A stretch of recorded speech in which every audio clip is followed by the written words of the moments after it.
ಹಿಂದೂ ಜಾಗರಣ ವೇದಿಕೆಯಿಂದ ಮೂಡಬಿದ್ರೆಯಲ್ಲಿ ಪಂಜಿನ ಮೆರವಣಿಗೆ. ಪಾಕಿಸ್ತಾನ ಮತ್ತು ಬಾಂಗ್ಲಾದಲ್ಲಿ ಹಿಂದೂಗಳ ಮೇಲೆ ನಡೆಯುತ್ತಿರುವ ದೌರ್ಜನ್ಯ ಸಹಿಸಲು ಅಸಾಧ್ಯ. ಭಾರತ, ಪಾಕಿಸ್ತಾನ, ಬಾಂಗ್ಲಾ ಸೇರಿದಂತೆ ಭಾರತದಲ್ಲಿ ಪುರಾತನ ಕಾಲದಲ್ಲಿ ಅಡವಳಿಕೆಯಾಗಿದ್ದ ಭಾಗಗಳು ಒಟ್ಟು ಸೇರಿ ಅಖಂಡ ಭಾರತದ ನಿರ್ಮಾಣ ನಮ್ಮ ಸಂಕಲ್ಪ ಆಗಬೇಕಾಗಿದೆ ಎಂದು ಅಖಿಲ ಭಾರತ ವಿದ್ಯಾರ್ಥಿ ಪರಿಷತ್ನ ಮಂಗಳೂರು ವಿಭಾಗದ ಪ್ರಮುಖ್ ಕೇಶವ ಬಂಗೇರ ಹೇಳಿದರು.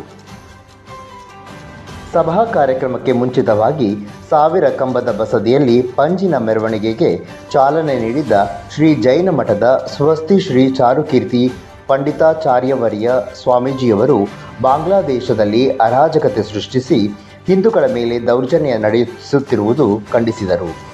ಈ ಘಟನೆಗಳಿಗೆ ಉತ್ತರ ನೀಡುವಲ್ಲಿ ಹಿಂದೂ ಸಮಾಜ ಸಶಕ್ತವಾಗಬೇಕು, ಮಠ ಮಂದಿರಗಳು ಸಂಪೂರ್ಣವಾಗಿ ಬೆಂಬಲ ನೀಡುತ್ತವೆ ಎಂದು ಹೇಳಿದರು.